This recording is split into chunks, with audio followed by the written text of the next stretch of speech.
CEO Billionaire sees his ex-girlfriend waiting for Uber with 3 6-year-old boys identical to him. He cries before we dive into the story. Drop a comment below and tell us where you're watching from. Enjoy the story. The scorching July sun beat down on Boston's congested streets, turning the city into a shimmering mirage of heat and impatience. Luxury cars honked ceaselessly in gridlocked traffic, their occupants growing increasingly frustrated as minutes stretched into hours. Among them, a sleek black Bentley stood out, not for its elegance but for the man who had just emerged from its back seat. Alexander Bennett, 38, CEO of Bennett Innovations and one of America's youngest self-made billionaires, stood on the sidewalk adjusting his immaculate Italian suit. The past 6 years expanding his tech empire across Asia had transformed him from a merely successful entrepreneur into a global business titan. His handsome features, now weathered with experience and authority, reflected the confidence of a man accustomed to bending the world to his will. "I'll continue on foot, James," Alex said, dismissing his driver with a casual wave. "This traffic is going nowhere, and I need to stretch my legs after that long flight." The driver looked concerned. "But sir, your penthouse is still almost a mile away, are you sure?" Alex nodded, grabbing his leather briefcase. "Absolutely. I need some fresh air, or what passes for it in this city." As he walked along the unfamiliar streets of his hometown, Alex observed how much had changed during his absence. New skyscrapers punctuated the skyline, old familiar buildings had disappeared, and the pace seemed even more frantic than he remembered. His mind, however, was elsewhere, mentally reviewing his packed schedule for the week. Meetings, investment, pitches, a potential billion-dollar acquisition, all calculated with the precision that had defined his life for the past decade. Nothing left to chance, nothing unplanned, until something completely unexpected happened, something that all the MBAs in the world couldn't have prepared him for. As he turned a corner to avoid a particularly crowded intersection, his attention was drawn to a Walmart entrance. It wasn't the store itself that caught his eye, but rather the scene unfolding outside it. A woman in her mid-30s was attempting to corral 3 identical boys while balancing grocery bags. The boys, about 6 years old, darted around her, energetically as she called out to them, "Ryan, don't run. Ethan, give your brother back his action figure. Caleb, please stay close for just 1 minute." That voice. Alex felt his heart accelerate. It was a voice he hadn't heard in years, but would recognize anywhere. A voice that instantly transported him back to a past he had tried so hard to bury. Lauren, the name escaped his lips before he could stop himself. His feet felt rooted to the sidewalk. He wanted to move, wanted to walk away, but something held him there, watching the scene unfold like a slow-motion film. As his eyes moved across the faces of the 3 boys, a terrifying pattern began to form in his mind. The shape of their green eyes, his eyes, the distinctive jawline that had graced 3 generations of Bennett men, the way one of them tilted his head when curious, exactly as Alex did in board meetings. Without realizing it, Alex took a step forward, then another, and another, until he found himself standing just feet away from Lauren Parker and the 3 boys. One of the boys noticed him first. "Mom, who's that man in the suit looking at us?" Lauren, who had been fixing another boy's shoelace, looked up. Her eyes widened in recognition, and for a brief moment Alex saw a whirlwind of emotions pass through those eyes he once knew so well: surprise, pain, anger, and fear. "Alex," her voice came out as a whisper, barely audible amidst the city noise. He took another step forward, his throat suddenly dry. "Lauren, these children." Before he could finish his sentence, the light changed, and people began moving around them, breaking the moment of tension. Lauren, as if waking from a trance, quickly began to hustle the boys toward the parking lot. "We need to go," she said, her voice strained. "Wait," Alex called, his mind racing. "Please. Can we talk?" Lauren hesitated, then reached into her purse and hastily scribbled something on a receipt. "Tomorrow, noon, Brewster's Cafe on Maple Street." And with that, she ushered the 3 boys away, leaving Alex standing alone on the sidewalk, his world completely upended. As he watched them disappear into the crowd, The realization hit him with the force of a physical blow. Those three identical boys with his eyes and his jawline. The timing. 6 years after he'd left. The way Lauren had looked at him. A mixture of defensiveness and resignation. "They're mine," he whispered to himself, the words both foreign and terrifying on his tongue. A distant rumble of thunder drew his attention to the sky. Dark clouds were rolling in rapidly, but Alex barely noticed. Even as rain began to fall, first in sparse drops, then in a heavy downpour, he remained rooted to the spot, oblivious to his expensive suit becoming drenched. In that moment, all his carefully constructed plans, all his business success seemed suddenly and utterly insignificant. In the space of minutes, his entire world had been turned upside down. The man who had conquered global markets now stood lost on a street corner, faced with a reality he never imagined. He was a father to 3 children he hadn't known existed. Night passed like a blur for Alexander. Hours dragged by as he paced his penthouse, alternating between staring at the ceiling and gazing at the Boston skyline. When morning finally arrived, he looked haggard, deep circles under his bloodshot eyes. The reflection that stared back at him in the bathroom mirror was barely recognizable. Stubble darkening his usually clean-shaven face, his customary confident expression replaced by one of profound uncertainty. By 11:30, Alex was seated at Brewster's Cafe, his fingers nervously drumming on his untouched coffee cup. Each time the door opened, his heart leaped into his throat. At precisely noon, she walked in. Lauren Parker, still beautiful but with new lines of determination etched around her eyes. She spotted him immediately, hesitated briefly, then walked purposefully to his table. "You look terrible," she said, sitting down. Alex attempted a smile. "Hello to you too, Lauren." An awkward silence fell between them, years of unspoken words hanging in the air. "Those boys," Alex finally said, his voice barely a whisper. "They're mine, aren't they?" Lauren studied him for a moment, then nodded. "Yes, Alex. Ryan, Ethan, and Caleb are your sons. Our sons." The words hit Alex like a physical blow. He knew it was coming, of course, but hearing her say it made everything real in a way that his sleepless night of speculation hadn't. "How?" he stammered, immediately regretting the foolish question. Lauren gave a bitter laugh. "I think you know how babies are made, Alex. Or have you forgotten our last night together before you left for Asia?" Memories flooded Alex's mind. Their passionate goodbye, whispered promises, plans for the future that had seemed so bright. "But why didn't you tell me? I had a right to know." Lauren's eyes narrowed. "I tried to tell you, Alex.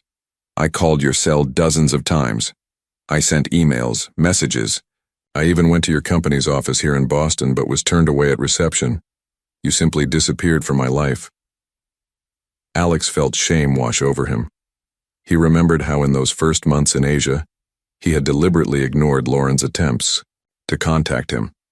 At the time, he'd convinced himself it was for the best, that he needed to focus on his career, that a long-distance relationship would only hold him back. I'm sorry," he mumbled, knowing the words were wholly inadequate. "Being sorry doesn't change the fact that I raised 3 children alone for 6 years, Alex," Lauren replied, her voice trembling with contained emotion. "It doesn't erase the sleepless nights, the financial struggles, the sacrifices. I want to meet them properly," Alex said suddenly. "I want to be part of their lives." Lauren observed him for a long moment, assessing the sincerity of his words. "It's not that simple. You can't just appear in their lives after 6 years and expect everything to be fine. Please, Lauren, give me a chance to make things right." She sighed, then nodded slowly. "Friday evening. Come to our house at 6 p.m., but this will be on my terms, at my pace. And if I see this affecting the boys negatively, it's over. Understand?" Alex nodded eagerly. "Yes, absolutely. Whatever you say."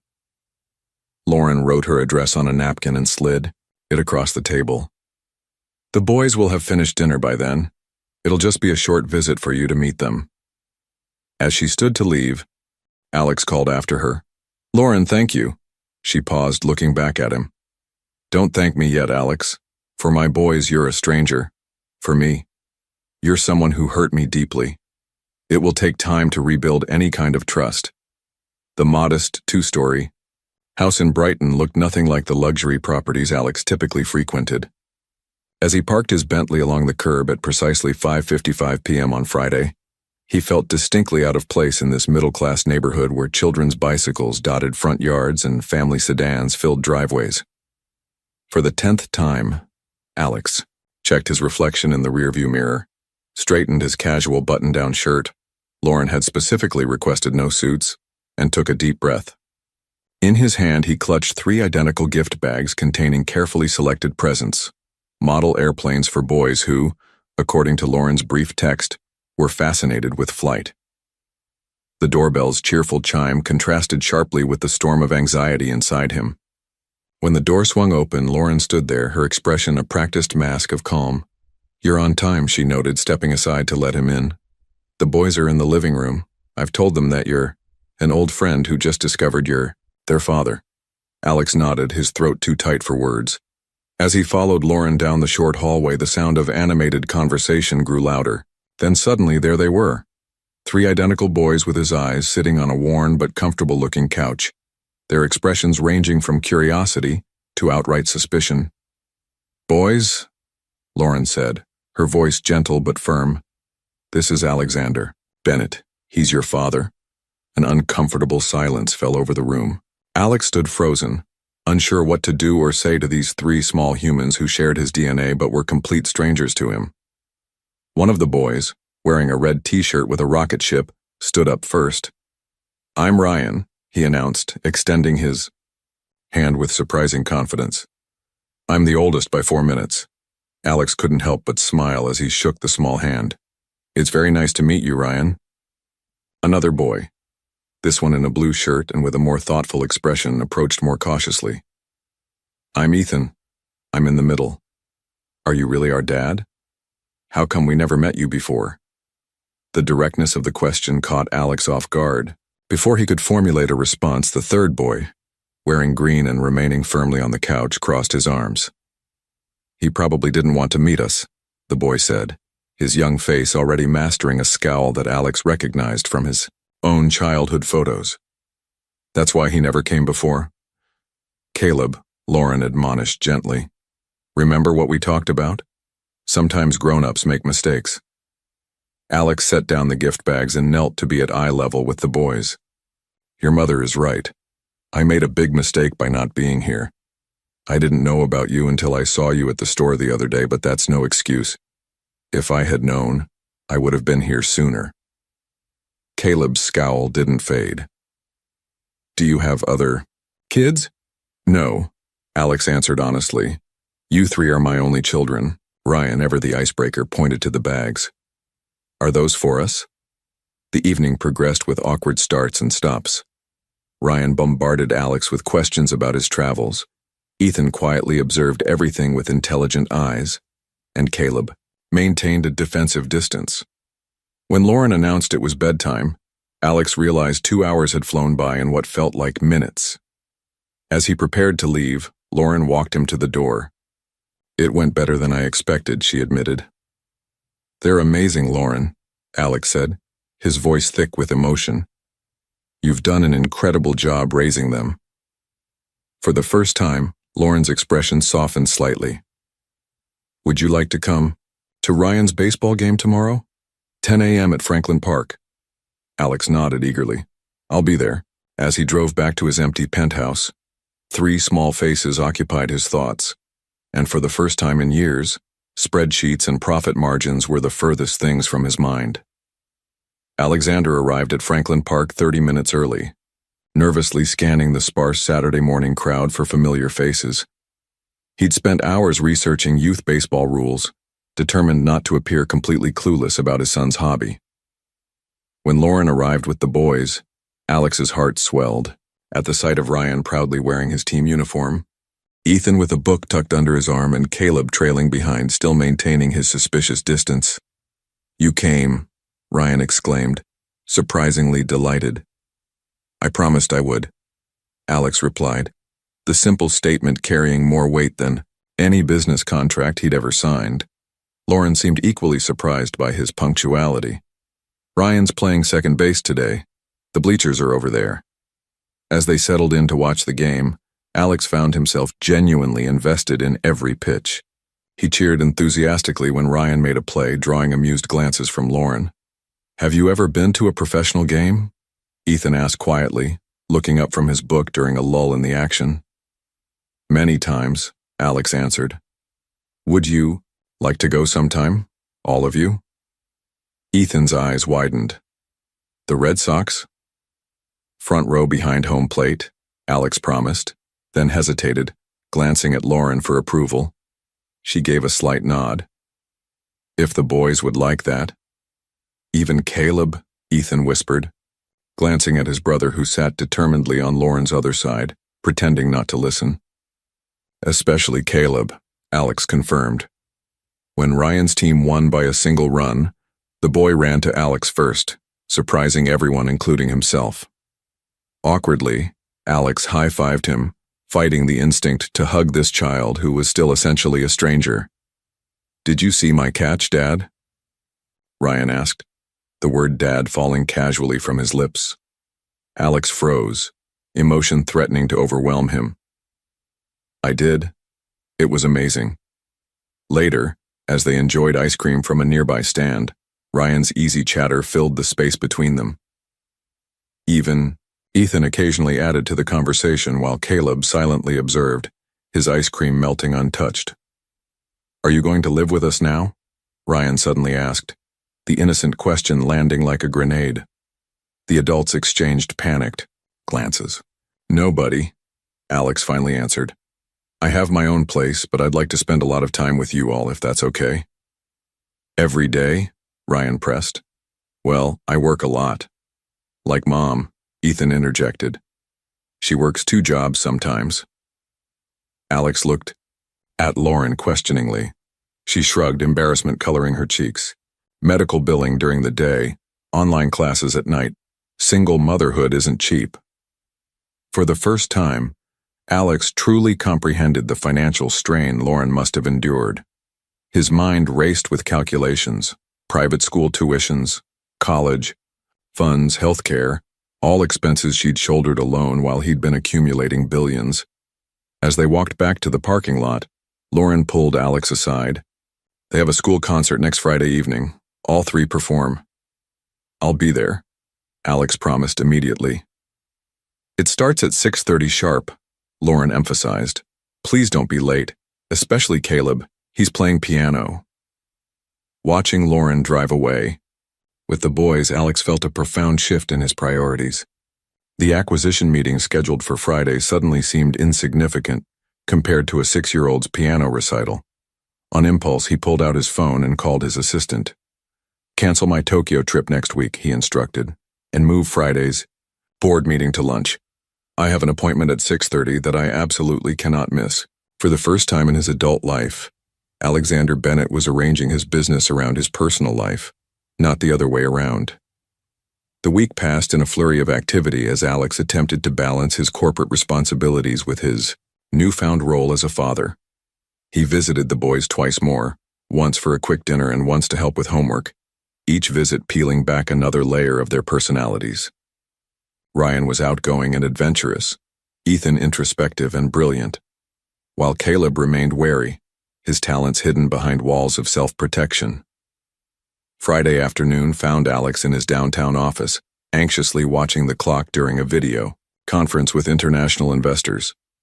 The meeting was scheduled to end at 5 p.m., giving him plenty of time to reach the elementary school by 6:30. As you can see, gentlemen, the Q3 projections are extremely favorable, Alex explained, clicking through his presentation with one eye on his watch. We anticipate a 22% growth in the Asian markets alone. His phone vibrated silently against the desk. A text from Lauren. Reminder, concert starts 6:30 sharp. Boys are nervous. Alex sent a quick thumbs-up emoji, something he'd never done in a professional context before. His assistant, Miranda, gave him a curious look but continued taking notes. At 4:52 p.m., Just as Alex was preparing to conclude the meeting, a major investor from Singapore raised his hand.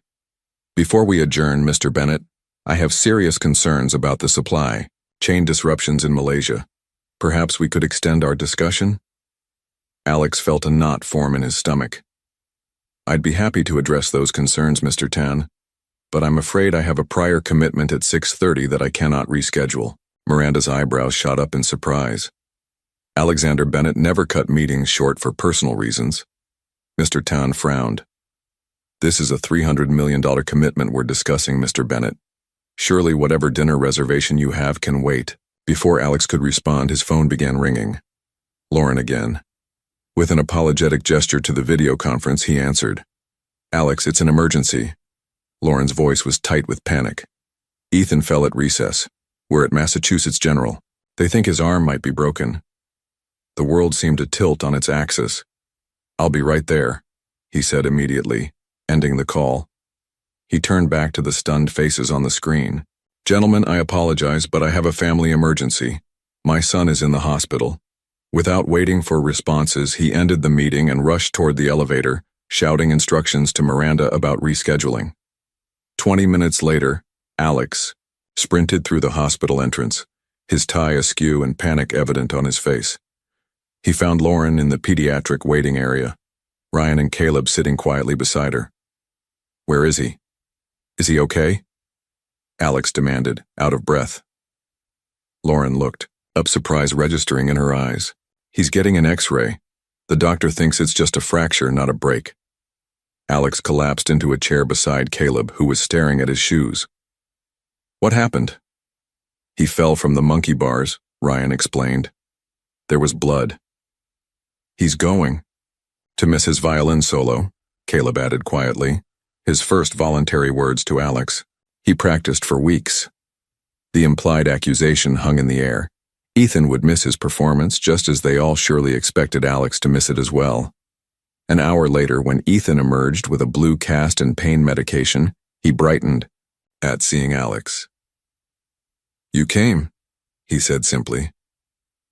"Of course I came," Alex replied, kneeling to examine the cast. "You're my son." On the ride home, with Ethan drowsy from medication in the backseat of Lauren's car and Alex following in his Bentley, his phone rang continuously with calls from Singapore. He silenced it without a second thought. Later that evening, as he helped Lauren put the exhausted boys to bed, his assistant texted, "Mr. Tan has concerns about your commitment to the deal after today's abrupt departure." Alex typed back a response. That would have been unthinkable just a week earlier. He'll have to wait. Family emergency takes priority. As he left Lauren's house that night, he realized with perfect clarity that something fundamental had shifted in his world. For the first time in his adult life, Alexander Bennett had chosen family over business without a moment's hesitation, and he didn't regret it for a second. Alex's midnight oil burned bright as he attempted to salvage the Singapore deal remotely. After 3 hours of emergency calls, the investors had reluctantly agreed to a 1-week extension. Looking at his watch, 3:17 a.m., he realized he had promised to take the boys to the Science Museum the next morning. 4 hours of sleep would have to suffice. When he arrived at Lauren's house, coffee in hand and fatigue evident in his eyes, she gave him a concerned look. "Rough night?" "Nothing important," he lied, forcing enthusiasm as the boys bounded down the stairs. The museum trip started wonderfully. Ryan raced from exhibit to exhibit, his energy infectious. Ethan, despite his cast, methodically read every scientific explanation. Even Caleb showed excitement at the dinosaur display, momentarily dropping his guard. "Dad, look at this," Ryan called, using that word, "Dad," that still sent a jolt through Alex's heart. "It's a real meteorite." Alex joined him, genuinely fascinated by his son's enthusiasm. As they examined the space rock together, Alex's phone vibrated. Singapore again. "I need to take this," he said apologetically, stepping away. "Just 2 minutes. The call stretched to 15 minutes as Alex paced behind a planetary exhibit, negotiating terms while watching his sons from afar. When he returned, the easy camaraderie had evaporated. Caleb's walls were back up. You promised it would be quick, the boy accused. I know, buddy. Work emergency. But I'm all yours now. Caleb shrugged, turning away. Whatever. By afternoon, Alex's phone had interrupted them 4 more times. During lunch at the museum cafe, it rang again. His assistant, frantic about document revisions needed immediately. I'm sorry, Alex sighed, looking at 3 disappointed faces. This is really important. More important than us? Caleb asked bluntly. The question hit like a physical blow. Of course not, it's okay, Lauren interjected. Boys, finish your lunch, Mr. Bennett needs to work. Mr. Bennett? Alex repeated, hurt by the formality. Lauren's eyes communicated volumes. You're not earning Dad today. Before Alex could respond, his phone rang again. Singapore would not be ignored. Take it, Lauren said coldly. We'll meet you at the exit. In an hour. When Alex finally finished his call marathon, he rushed to the museum exit. No sign of Lauren or the boys. A text arrived. We took an Uber home. Caleb was upset. That evening he drove to their house, heart heavy with regret. Caleb refused to come downstairs.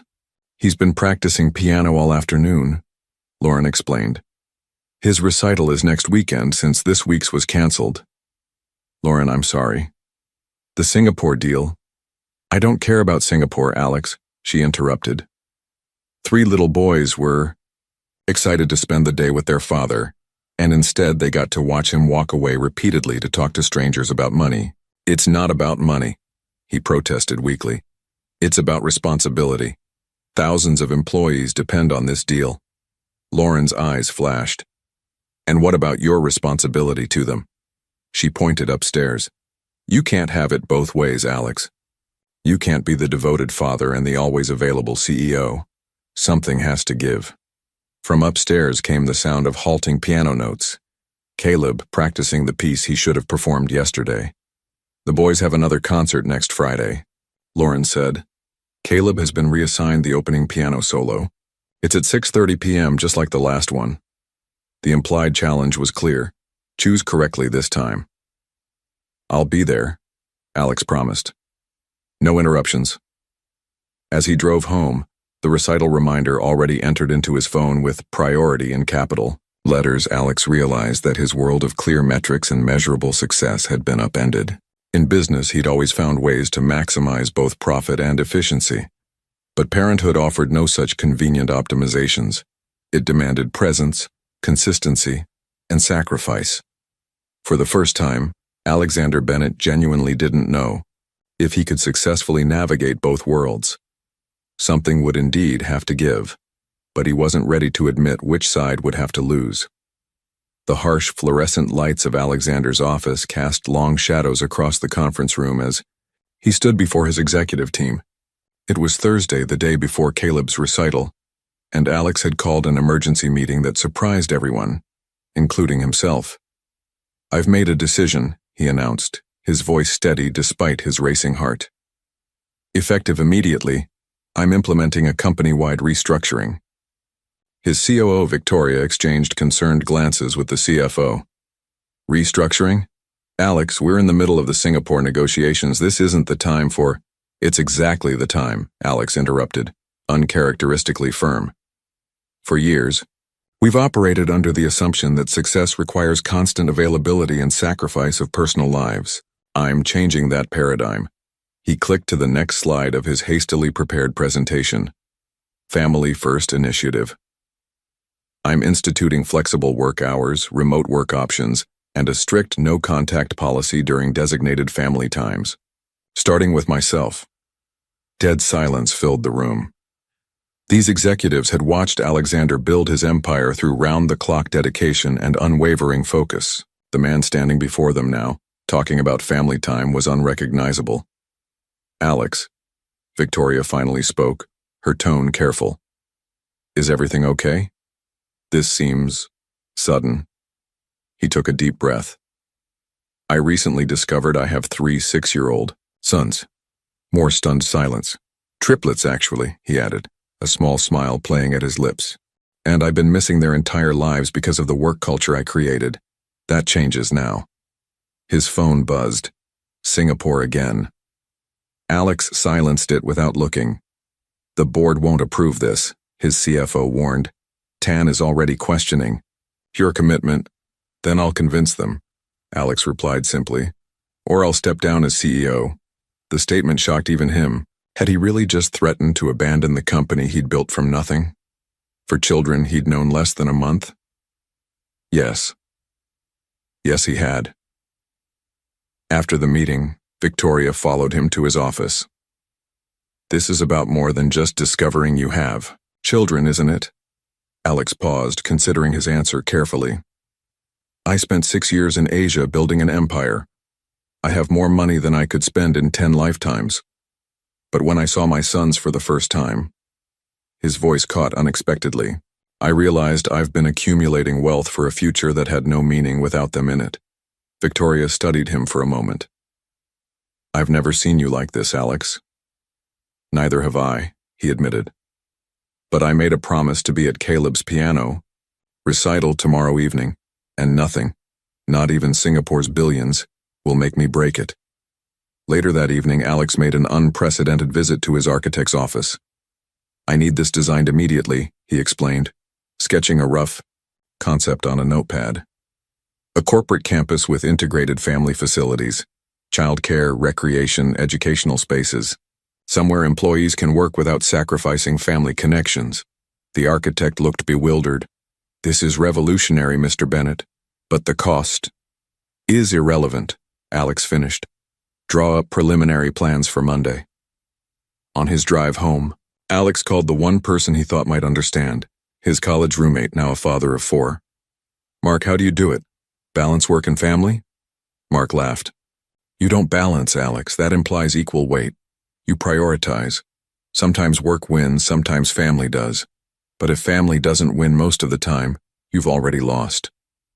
Those words echoed in Alex's mind as he entered his empty penthouse. For the first time, the sleek minimalist design felt cold rather than sophisticated. On impulse, he pulled out his phone and ordered 3 identical desk frames. Tomorrow, after the recital, he would ask Lauren for photos of the boys to fill them. As he lay in bed that night, Alex realized he was anxious about the board's reaction to his new initiatives. But for once in his driven life, their approval seemed secondary. Tomorrow at 6:30, he would be sitting front row at an elementary school auditorium, watching his son play piano. The Singapore investors could wait. Alexander Bennett, who had negotiated billion-dollar deals without breaking a sweat, fell asleep worrying about whether Caleb would smile if he brought flowers to the recital, and realizing, with startling clarity, that the boy's smile now meant more to him than any business success ever could. Friday morning arrived with Alex's phone blaring at 5 a.m. A crisis in the Singapore negotiations demanded immediate attention. He worked feverishly from his home office, rescheduling meetings and delegating responsibilities to ensure his afternoon would remain clear. At 11 a.m., his intercom buzzed. The board chairman had arrived unannounced. Richard, Alex greeted him cautiously. This is unexpected. The older man didn't waste time on pleasantries. What's this about restructuring the entire company, and rumors you're considering stepping down? The board is in panic mode, Alex. I'm implementing changes to create a healthier work environment, Alex explained, offering coffee that Richard declined. Not stepping down unless forced to. This is about these children you suddenly discovered? Richard's tone was skeptical.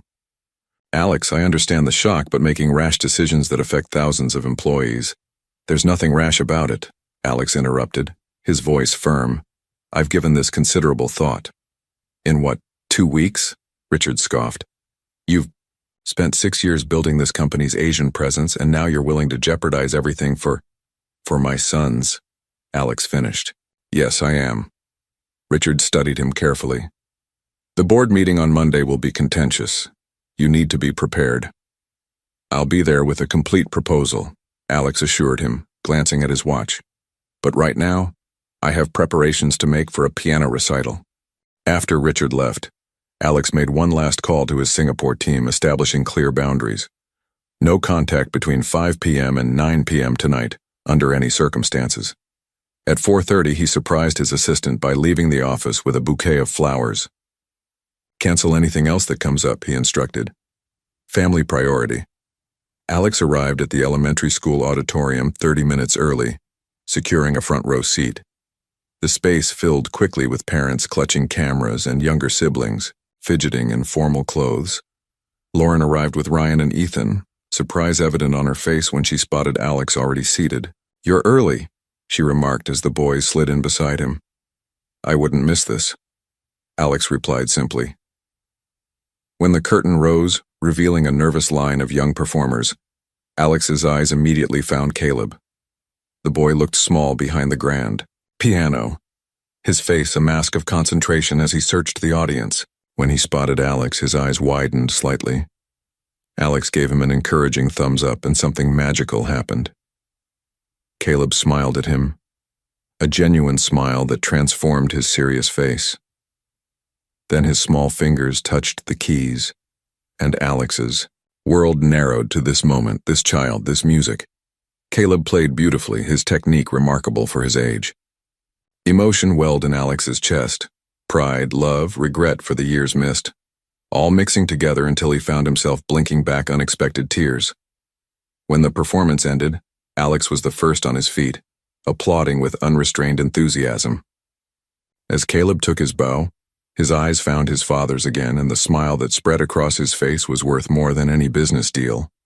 Afterward, as families mingled in the crowded hallway, Caleb approached Alex hesitantly. "Did you really like it?" he asked, his voice small. Alex knelt to his level. "I thought it was the most beautiful thing I've ever heard." He offered the flowers, and Caleb accepted them with a solemn nod that didn't quite hide his pleasure. "I practiced. A lot," he admitted. "I could tell," Alex replied. "You're incredibly talented." Lauren watched this exchange with guarded hope, while Ryan and Ethan jostled for their father's attention, eager to show him the art display down the hall. As Alex allowed himself to be led through the school by 3 increasingly comfortable boys, his phone remained silent in his pocket. For the first time in his adult life, Alexander Bennett was fully present in a moment that had nothing to do with business and everything to do with connection. Later, as he helped Lauren load tired boys into her car, she studied him thoughtfully. "Something's different about you tonight," she observed. Alex smiled. "I made a choice today, Lauren. The right one." He didn't elaborate, but as he watched her drive away, he felt the certainty of his new direction settling into his bones. Monday's board meeting would be challenging, but tonight had confirmed what his heart already knew. He was finally investing in what truly mattered. The doorbell's cheerful chime cut through the Saturday morning cartoon marathon that had the triplets entranced. Lauren, up to her elbows in pancake batter, called out, "Can you get that, Ryan?" Ryan bounded to the door, expecting Alex, who had promised to take them to the park. Instead, he found an older couple with suitcases. "Grandma, Grandpa," he shouted excitedly. Lauren froze in the kitchen, pancake batter dripping onto the floor. Her parents' surprise visits were typically delightful, but today of all days. "Mom? Dad?" She hurried to the doorway, wiping her hands on her apron. "You didn't tell me you were coming. And missed the chance to surprise our grandsons?" Her mother laughed, already being mobbed by 3 excited boys. "Thomas had a conference in Boston cancel, so we thought we'd drive up from Providence." Lauren's father kissed her cheek. "You look tired, sweetheart. Everything okay?" Before she could answer, the sound of a luxury car pulling up drew everyone's attention. Alex emerged from his Bentley, looking casual but impeccable in designer, jeans and a polo shirt. "Who's that?" her father asked, his protective instincts immediately triggered. "That's our dad," Ryan announced proudly, racing outside. The stunned silence from her parents was deafening. Lauren closed her eyes briefly, summoning strength for the inevitable confrontation. "Your father?" her mother repeated in disbelief. By the time Alex reached the door, his confident stride had faltered under the icy stares of Lauren's parents. He recognized them from photos Lauren had shown him years ago. "Mr. and Mrs. Parker." He extended his hand, which Thomas Parker shook, with excessive firmness. "I'm Alexander Bennett." Oh, we know exactly who you are, Thomas replied coldly. The man who abandoned our daughter 6 years ago. An uncomfortable silence fell, broken only by Ethan's practical observation. I don't think we'll all fit in Dad's car for the park now. An hour later, the adults sat in strained silence around the kitchen table while the boys played in the backyard. Lauren had explained the recent developments, though her parents remained skeptical. So you just happened to spot them at Walmart and suddenly decided to become Father of the Year? Thomas challenged, arms crossed. Alex met his gaze steadily. I understand your skepticism, sir. I don't deserve an easy welcome into their lives. No, you don't, Ellen Parker agreed. Our daughter worked 2 jobs while taking night classes to provide for these boys. Where were you? Building an empire. That meant nothing, Alex replied honestly. I didn't know about the boys, but that's no excuse. I should have answered Lauren's calls. He's really trying, Dad, Lauren interjected softly. He's been consistent these past weeks. Thomas scoffed. Weeks? Parenthood isn't a corporate project you can dabble in when it's convenient, young man. I know that now, Alex acknowledged. I'm making major changes at my company to prioritize family. I've even begun plans for a new corporate campus designed around work-family balance. Big promises from a man known for putting business first, Thomas remarked skeptically. The conversation might have continued its downward spiral had Ethan not entered quietly, hovering in the doorway. Grandpa? He spoke up unexpectedly. Dad helped me with my science project about constellations. We stayed up really late working on it, even though he had an important meeting the next day. The simple testament from the normally reserved boy caught everyone by surprise. And he came to my baseball game, Ryan added, appearing behind his brother. And Caleb's recital, too. He missed meetings for that, Caleb confirmed, completing the Triplet procession. His phone kept ringing, but he didn't answer it. Alex looked at the boys with undisguised emotion. He hadn't realized they'd noticed these small choices he'd been making. Thomas Parker studied his grandsons, then turned to Alex with slightly softened eyes. They seem to think you're making an effort. I am, sir, Alex replied. And I'll continue to every day, whether I have your approval or not. Later, as the expanded group headed to the park, the boys insisting both grandparents and father come along, Thomas fell into step beside Alex. I'll be watching you closely, Bennett, he warned quietly. I'd expect nothing less, Alex replied. They deserve a grandfather who protects them fiercely. Thomas gave him a surprised look, perhaps recognizing for the first time that this wealthy businessman might genuinely care about something beyond his bottom line. Ahead of them, the boys raced along the sidewalk, 3 identical heads bobbing with excitement, unaware of the complex adult dynamics swirling around them, or the way their simple presence had irrevocably changed the trajectory of their father's life. Sunday morning found Alex sitting cross-legged on Lauren's living room floor, surrounded by Legos and 3 increasingly comfortable boys. The previous day's tension with Lauren's parents had eased somewhat, though Thomas still watched Alex like a hawk from his armchair. Dad, can you help me with this spaceship? Ryan asked, pushing a half-constructed model toward Alex. Sure, buddy, Alex replied, carefully examining the colorful instruction booklet.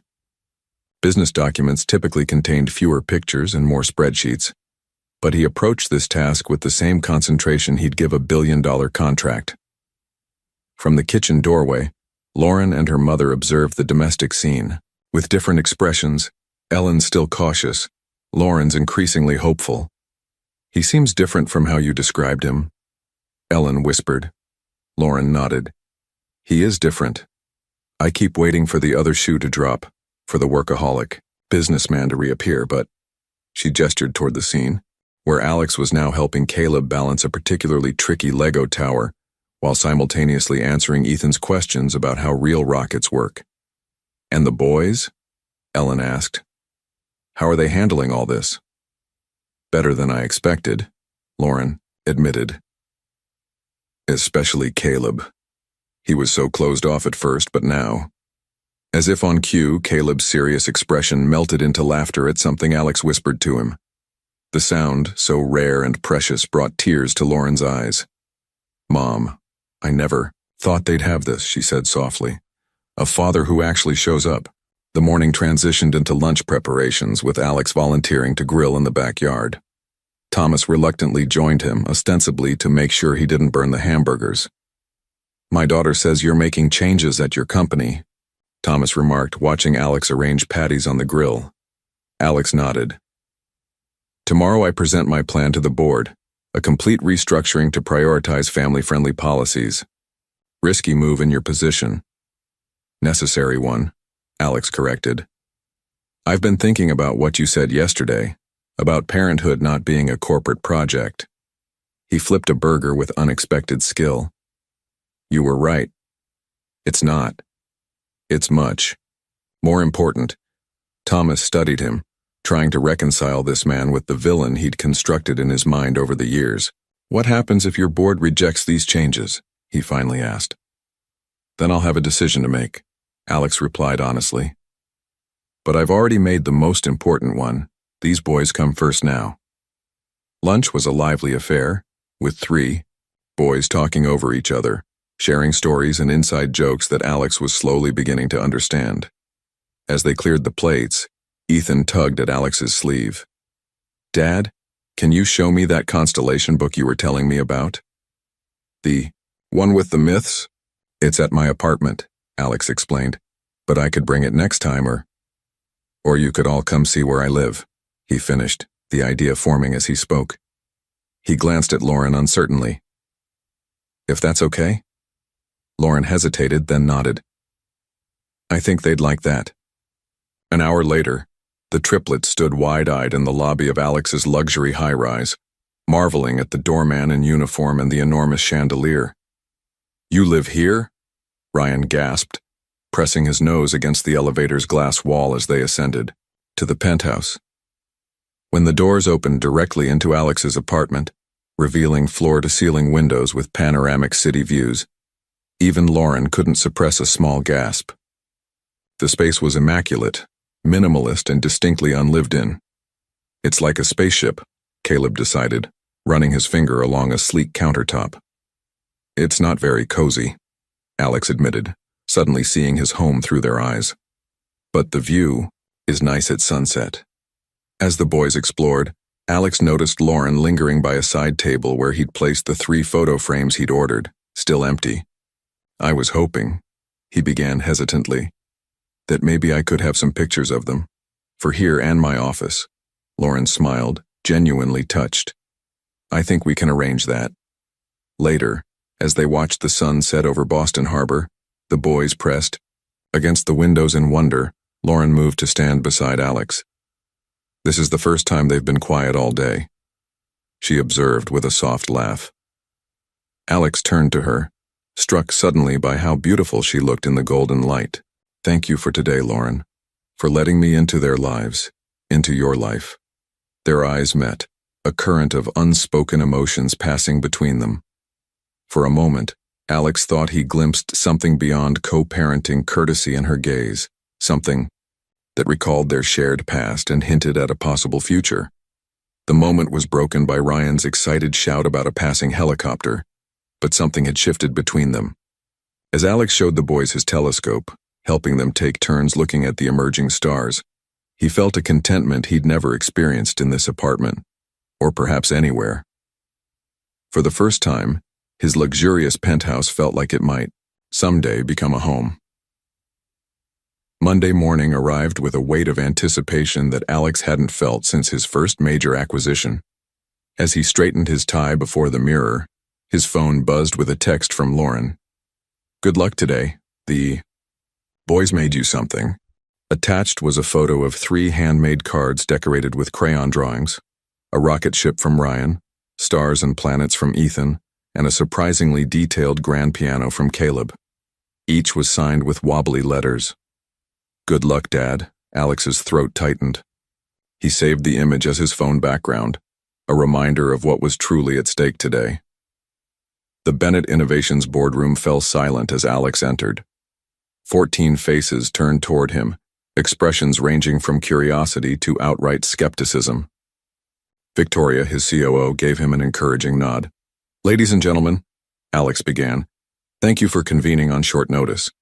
I've called this meeting to propose a fundamental shift in our corporate structure and philosophy. For the next 30 minutes, Alex presented his vision with the confidence that had built his empire. Charts displayed productivity increases at companies with family-friendly policies. Architectural renderings showed his revolutionary campus concept. Financial projections demonstrated long-term benefits despite short-term costs. When he finished, Richard, the board chairman, cleared his throat. "This is ambitious, Alex. But what about the Singapore deal? Mr. Tan has expressed concerns about your recent distractions." "I've spoken with Mr. Tan this morning," Alex replied smoothly. "He's intrigued by our new direction. In fact, he's requested to visit the proposed campus site personally next month." This wasn't entirely true. The conversation had been far more contentious, but Alex had years of negotiation experience to draw upon. The discussion that followed was intense. Board members raised valid concerns about costs, implementation challenges, and shareholder reactions. Alex addressed each, methodically, his resolve unwavering. "Bottom line," asked Diane, a longtime board member, "why this drastic change now?" Alex paused, considering a politically safe answer before opting for honesty. 3 weeks ago, I discovered I have 3 6-year-old sons I never knew existed. Boys I've missed watching grow up because I was building this company instead. The ID room grew uncomfortably quiet. "I'm not asking permission to be their father," Alex continued. "That's non-negotiable. I'm proposing a way for Bennett Innovations to lead a corporate revolution, one that recognizes our employees as whole people with families and lives beyond these walls." The meeting adjourned without a clear resolution. The board would reconvene Friday to vote after reviewing Alex's proposal in detail.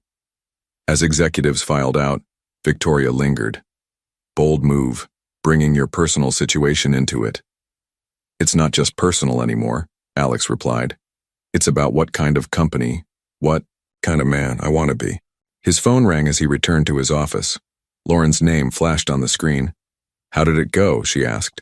"They're deliberating. Votes on Friday." He hesitated. "Is everything okay?" Her voice changed, tension evident. "It's Caleb. The school nurse called. His asthma's flaring up badly. I'm taking him to the hospital now." Alex's heart plummeted. "Which hospital? I'll meet you there." "Mass General Pediatric Emergency." "But Alex, don't you have meetings all afternoon?" "Cancel them," he said without hesitation. "I'm on my way." 30 minutes later, Alex rushed into the pediatric waiting area to find Lauren looking pale with worry. Ryan and Ethan sat quietly beside her, their usual energy subdued. "Where is he?" Alex asked, breathless from running. "With the doctors," Lauren replied. "They're giving him breathing treatments. They said his oxygen levels were concerning." Alex sank into the chair beside her, taking her hand instinctively. She didn't pull away. "He was fine this morning," she said, her voice breaking. Then during recess. "Hey." Alex squeezed her hand gently. "He'll be okay. Kids with asthma bounce back quickly." Hours passed in the sterile waiting room. Alex's phone vibrated constantly with messages from Singapore, the board, Victoria. He ignored them all, focused solely on the double doors through which news of Caleb would eventually come. When a doctor finally appeared, both parents jumped to their feet. "Caleb's responding well to treatment," she assured them. "We'd like to keep him overnight for observation, but he's stable now." The relief that flooded Alex was unlike anything he'd experienced in business, more powerful than closing any deal, more profound than any stock market victory. "Can we see him?" he asked. "Of course, he's been asking for both of you." As they followed the doctor, Lauren leaned close to Alex. "Your board meeting." "Doesn't matter," he replied firmly. "Not now." And in that moment of crisis, with his son's health hanging in the balance, Alexander Bennett realized with perfect clarity that no business opportunity, not even his beloved company, would ever again take precedence over the 4 people walking beside him through those hospital doors. Pale, morning light filtered through the hospital blinds as Alex awoke, his neck stiff from sleeping in the visitor's chair. Across the room, Lauren dozed in an identical chair, her hand still loosely holding Caleb's.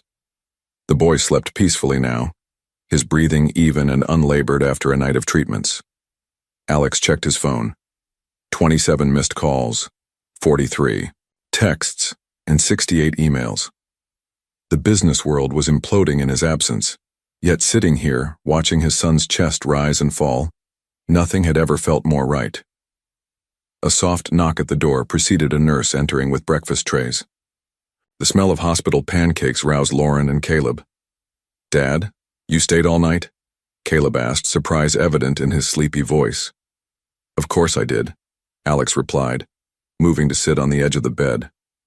"How are you feeling, buddy?" "Better," Caleb admitted, accepting the juice box Alex unwrapped for him. "Can I go home today?" Before Alex could answer, his phone buzzed again. Richard, the board chairman, for the 5th time. With a resigned sigh, he answered, stepping into the hallway. "This better be important, Richard." "Important? You've been completely unreachable for 18 hours. The Singapore team is threatening to pull out entirely, and the board vote has been moved up to today instead of Friday." Alex's stomach tightened. "Today? That's not what we agreed to." "Things change," Richard replied coldly. "Your absence yesterday sent a concerning message. The meeting is at noon. If you're not there, I can't guarantee the outcome will favor your new direction." The implied threat was clear. Alex checked his watch. 9:17 a.m. The doctor had mentioned potentially discharging Caleb by mid-morning. "I'll be there," Alex said finally. "But Richard, pull something like this again and you'll be looking for a new CEO regardless of the vote." When he returned to the room, Lauren was helping Caleb with his breakfast. Her eyes met Alex's, reading his expression. "Work crisis?" He nodded grimly. "Board vote got moved to noon today. I need to be there." A shadow passed over her face. Disappointment, but not surprise. She'd been down this road before. "It's okay," she said quietly. "We'll manage. Here." "No," Alex replied firmly. "I'm staying until Caleb's discharged. I just need to be at that meeting by noon." The doctor arrived at 10:30 a.m., reviewing Caleb's improved vitals. "You're looking much better today, young man. I think we can send you home, but you'll need to take it easy for a few days." As they completed the discharge paperwork, Alex's phone continued its relentless buzzing. Victoria had sent the latest Singapore contract revisions marked urgent, and his lawyers were demanding immediate consultation. By 11:15 a.m., they were finally leaving the hospital, Caleb moving slowly but steadily between his parents. Alex checked his watch again. He could still make the meeting if he went directly to the office. "Lauren," he began hesitantly. "The meeting—" "I know," she interrupted, resigned. "You need to go." Alex looked at Caleb's pale face, then at his watch again, the weight of his company's future hanging in the balance. A month ago, this would have been no choice at all. "No," he said finally. "I'm coming home with you and Caleb." Lauren's eyes widened. "But your board vote can happen without me," Alex finished. "I've made my proposal. Now they can decide what kind of company they want to be." He made one quick call to Victoria. "I won't be at the meeting. Caleb's health comes first. Present my proposal as planned and let me know the outcome." The ride home was quiet, Caleb drowsy from medication, Lauren stealing occasional glances at Alex. When they arrived, he carried his sleeping son to bed, then joined Lauren in the kitchen. "Why?" she asked simply. "Because 6 years ago I made the wrong choice," Alex replied. "I chose ambition over love, and it cost me everything that actually mattered. I won't make that mistake again." Before Lauren could respond, Alex's phone rang, Victoria calling from the boardroom. "You're on speaker, Alex," she announced. "The board has questions about your campus proposal before voting." "Perfect timing," Alex replied, motioning for Lauren to listen. "I'd like to revise my proposal." "Revise?" Richard's voice sounded alarmed. "Yes," Alex continued confidently. "I initially presented this as a business strategy. Improved retention, productivity benefits, positive PR. But that's not why we should do this." He took a deep breath, catching Lauren's eye. We should do this because it's right. Because our employees deserve to be present for soccer games and piano recitals. Because no quarterly report is worth missing your child's first steps or 6th birthday. A stunned silence followed. That's a lovely sentiment, Richard finally replied. But sentiment doesn't drive shareholder value. Doesn't it? Alex challenged. What if Bennett Innovations became the first major tech company to truly prioritize families? Not just with lip service, but with revolutionary infrastructure? We wouldn't just attract talent. We'd create loyalty that money can't buy. Lauren's hand found his across the table, squeezing gently. The vote stands at 7 in favor, 6 opposed, 1 abstaining, Victoria announced after a tense silence. Motion carries. As the call ended, Alex exhaled slowly, the weight of weeks lifting from his shoulders. What happens now? Lauren asked softly. Now, Alex smiled. We build something revolutionary. The architectural renderings spread across Lauren's kitchen table showcased a vision unlike anything in corporate America. A sprawling campus with modern office buildings surrounding a central green space, adjacent to a state-of-the-art childcare facility, elementary school, and family recreation center. What do you think? Alex asked, nervous energy evident as he watched Lauren examine the plans. 2 weeks had passed since the board's narrow approval of his radical proposal. In that time, Alex had thrown himself into the project with characteristic intensity, but now with a distinctly different purpose. It's incredible, Lauren admitted, tracing the outline of a playground area. But Alex, the cost must be astronomical. Worth every penny, he replied without hesitation. We've secured the land in Newton, close enough to the city but with space. For everything. Construction could begin next month. Lauren shook her head in amazement. You've certainly created waves. I saw an article about you in the business section yesterday. Billionaire CEO revolutionizes work-life balance. Alex grimaced. The publicity wasn't my goal. Maybe not, but people are paying attention. My supervisor asked if your company is hiring. Apparently, parents with professional experience are updating their resumes in droves. Their conversation was interrupted by the boys bursting through the door, returning from an outing with their grandparents, who had extended their visit upon seeing the positive changes in their grandsons' lives. Dad, Ryan exclaimed. Grandpa took us fishing. I caught 2. Thomas Parker followed behind, his initial hostility toward Alex softened by weeks of observing his commitment to the boys. You've created quite a stir in the business world, Bennett, Thomas remarked, examining the campus plans. My colleagues can't stop talking about it. It's still tentative, Alex cautioned. Not everyone's on board. As if summoned by his words, Alex's phone rang, his CFO looking increasingly panicked as material costs soared and investors questioned the ambitious timeline. I need to take this, Alex apologized, stepping into the hallway. The call confirmed his fears. Key investors were threatening to withdraw support, concerned about the project's unprecedented scale and potentially limited ROI. When Alex returned to the kitchen, his expression was troubled. Lauren recognized it immediately. Problems? She asked quietly, while the boys excitedly showed their grandfather the campus designs. Nothing I can't handle, Alex assured her, though uncertainty flickered behind his confident facade. Just some investors getting cold feet.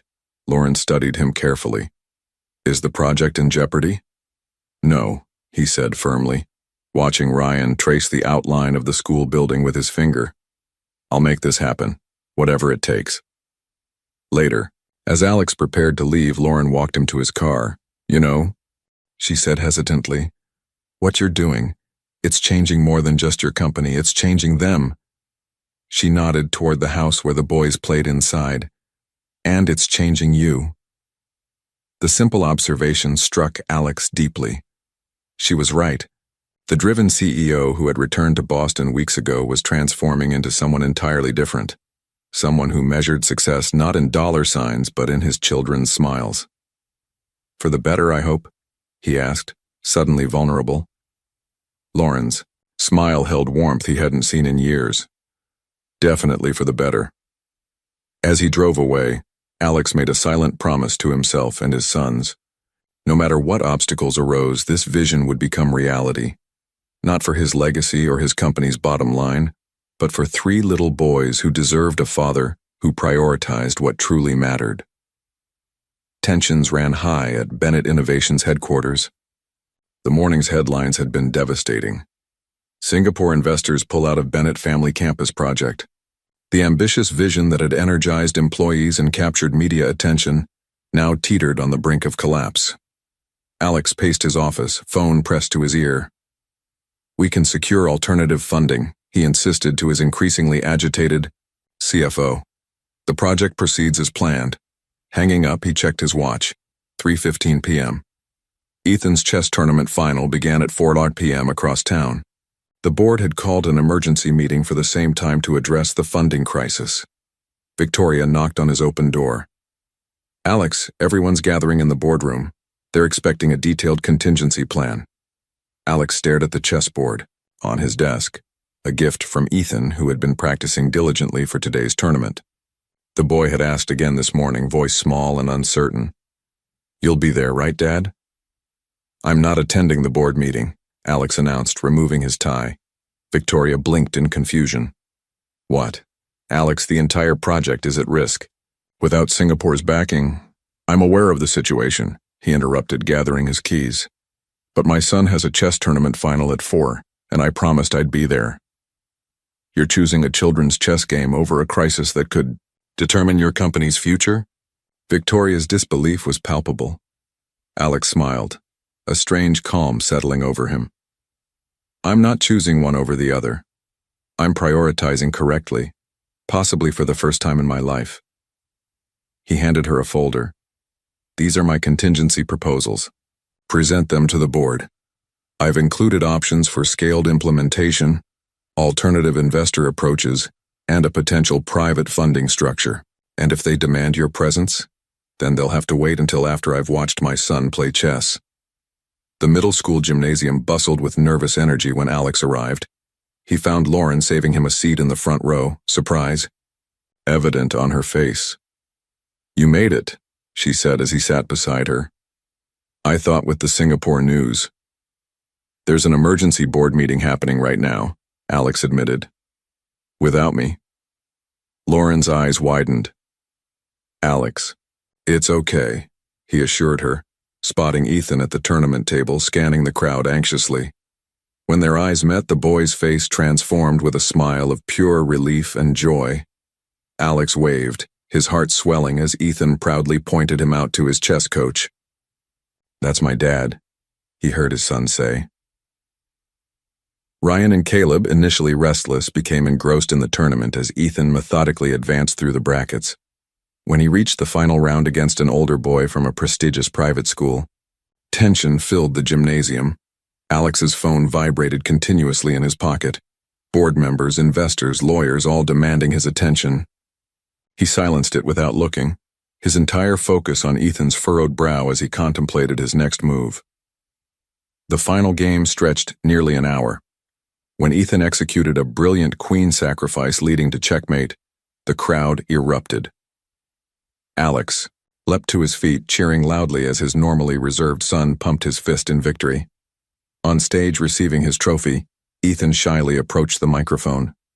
"I want to thank my coach and—" He paused, eyes finding Alex. "My dad, who taught me that sometimes you have to sacrifice something important to win in the end." Tears pricked Alex's eyes as he applauded. The simple wisdom in his son's words resonated deeply. Perhaps Alex, too, needed to sacrifice something to achieve what truly mattered. As Ethan ran to his family, trophy clutched tightly, Alex embraced him with fierce pride. "I wouldn't have missed this for anything in the world," he whispered. Only then did he check his phone. 17 missed calls and 1 text from Victoria. "Board voted 8-5. Project proceeds with modifications. You were right." Alex smiled, pocketing his phone without responding. The business crisis would still be there tomorrow. But this moment, his son's triumph, the joy on all 3 boys' faces, Lauren's hand finding his in shared pride, this was irreplaceable. In choosing his son's chess tournament over an emergency board meeting, Alexander Bennett had finally, definitively, reordered his priorities. And somehow, remarkably, both his personal and professional worlds were better for it. 6 months later, Alexander Bennett stood before a gleaming new sign: Bennett Family Innovation Campus. Beside him, 3 excited 6-year-old boys fidgeted, in their small suits waiting to cut the ceremonial ribbon. "Ready?" Alex asked, handing Caleb the oversized scissors they would share. The crowd gathered for the opening: employees, investors, media, and local families watched as the Bennett triplets cut the ribbon to thunderous applause. The revolutionary campus had become reality, though not without sacrifice. Alex had invested much of his personal fortune when funding gaps emerged. The sleek minimalist penthouse had been sold, replaced by a comfortable home just minutes from the campus, and Lauren's house. As visitors toured the facilities, state-of-the-art offices alongside a school, childcare center, and family recreation spaces, Alex slipped away to find Lauren. She stood near the playground, watching families explore what would become their new community. "It's really happening," she said as he approached. "I'm proud of you, Alex." "I couldn't have done it without you," he replied, taking her hand. Their relationship had evolved gradually over these months, friendship blossoming into something more as they co-parented their sons. "Dad," Ryan called, racing over with his brothers. "Can we show Grandma and Grandpa the science lab now?" Thomas and Ellen Parker, now fully supportive of Alex's role in their daughter's life, waited nearby with indulgent smiles. "Of course," Alex laughed, watching his sons dash off excitedly. He turned to Lauren, squeezing her hand. "I used to think success meant bigger profits and more power. Now I know it's this: family, purpose, balance." Lauren smiled, reaching up to straighten his tie affectionately. "You've built something remarkable here." "No," Alex corrected gently, drawing her close. "We're building it together." As they rejoined their family, Alexander Bennett, once defined solely by his business achievements, felt truly successful for the first time. The campus around them wasn't just a corporate innovation. It was a physical manifestation of his transformed priorities, and a promise kept to 3 little boys who had changed everything. The journey from that chance encounter outside Walmart to this moment had been challenging and imperfect, but as Alex watched his sons race ahead on the path toward their future, he knew he was finally traveling in the right direction.